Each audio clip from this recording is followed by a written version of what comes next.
حج اور عمرے کا سفر بڑی سعادت کا سفر ہے۔ حج عمرہ کرنے جانے والے لوگوں کی دعائیں اللہ قبول کرتا ہے۔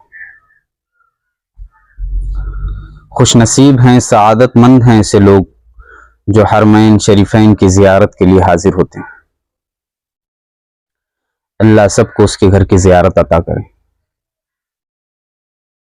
لہٰذا ایسے لوگوں سے دعاؤں کی درخواست کرنا اور ان سے کہنا کہ جب پہنچ جائے کعبۃ اللہ مدینۃ المنورہ تو خصوصاً ہمیں دعاؤں میں یاد رکھنا بڑی اچھی بات ہے۔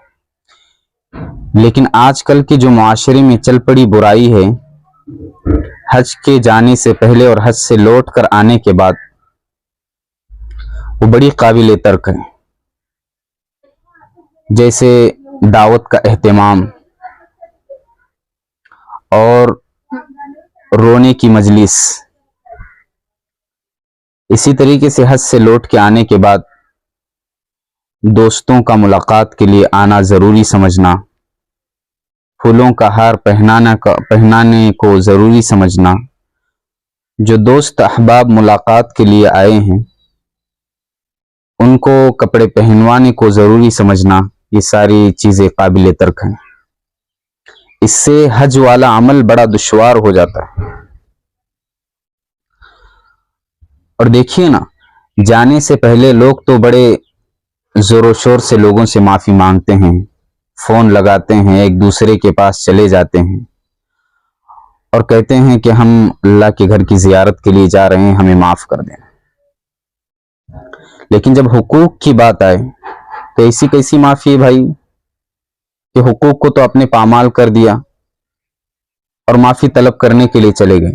ہاں، اچھی بات ہے، اپنی معافی مانگ لی، معافی کروا لی، اور وہ سامنے والے کو بھی چاہیے کہ آپ کو معاف کر دے تاکہ آپ جائے تو حرمین شریفین کے پاس اس کے لیے دعا کرے، اور اگر ایسا نہ ہو جائے کہ کہیں بے تعلقی ہو جائے تو دعا سے محروم ہو جائے۔ لیکن اپنے ذمے میں جو حقوق لازم ہیں اس کو ادا کر کے معافی مانگی جائے، یہ بہتر چیز ہے۔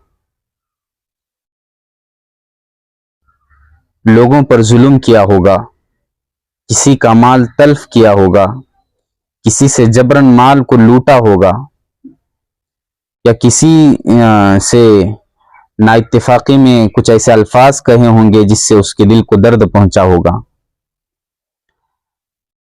تو ایسی چیزوں سے تو لوگوں سے معافی مانگنا ضروری ہے، لیکن جو ذمے میں حق لازم ہے اس کو ادا کرنا بھی ضروری ہے۔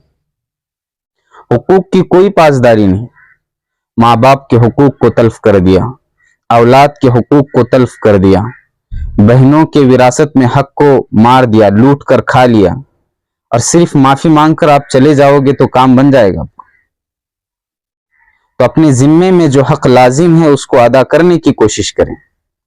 اگر اس وقت ادا نہیں کرتے جانے سے پہلے تو اس سے معافی کروا لے اور کہے اس سے کہ جب لوٹ کر آؤں گا تو آپ کا جو حق میرے ذمے میں لازم ہو چکا ہے، لوٹ کر آنے کے بعد وہ حق آپ کو ادا کر دوں گا، اور اسی نیت سے سفر پر چلے جائیں۔ ورنہ تو بہنوں کا حق لوٹ لیا۔ ایک صاحب بتا رہے تھے کہ تجارتی معاملہ ہوا تھا ایک صاحب سے، آج وہ حج پر جا رہے ہیں، لیکن تقریباً میرے 10,000 ایسے ہیں ان کے پاس جو انہوں نے آج تک لوٹائے نہیں۔ جب کبھی میں ان سے فون لگاتا ہوں کہتے ہیں کہ میں کیا بھاگ کر جا رہا ہوں، اسی گاؤں میں ہوں، میرا گھر یہاں پر ہے، میں کہاں جاؤں گا۔ تقریباً 3-4 سال گزر گئے، آج تک انہوں نے پیسہ نہیں لوٹا، اور حج پر جانے کے لیے انہیں پیسہ ہے، وہ خود شخص کہہ رہا ہے۔ اب دیکھیے، ایسے لوگوں کا حق مارا ہوا ہے، صرف معافی مانگنے سے کام تھوڑی نہ چلے گا، پہلے ان کے حق ادا کرو۔ آپ بہنیں ہیں، ان کے وراثت میں حق ادا کرے پہلے، اور اس کے بعد اگلے مراحل طے کریں۔ حج اور عمرہ بڑی سعادت کی چیز ہے، آپ جاؤ، ضرور جاؤ، لیکن دوسروں کے حقوق کو پامال کرنا یہ الگ اچھی بات نہیں، اور صرف معافی پر اکتفا کر لینا اور ان سے معافی انگلوا لینا۔ اگر وہ سامنے سے آپ کو معاف بھی کر دے لیکن آپ کے ذمے میں اگر اس کے کچھ حق لاگو کر دیے گئے ہیں تو آپ پر ضروری ہے کہ ان کے حقوق کو پہلے ادا کریں۔ پھر حج سے لوٹ کر آنے کے بعد بھی جس طریقے سے معافی مانگ کر آپ چلے گئے تھے، لوٹ کر آنے کے بعد بھی اسی پر قائم رہے۔ ایسا نہ ہو کہ لوٹ کر جب آ جائے حج سے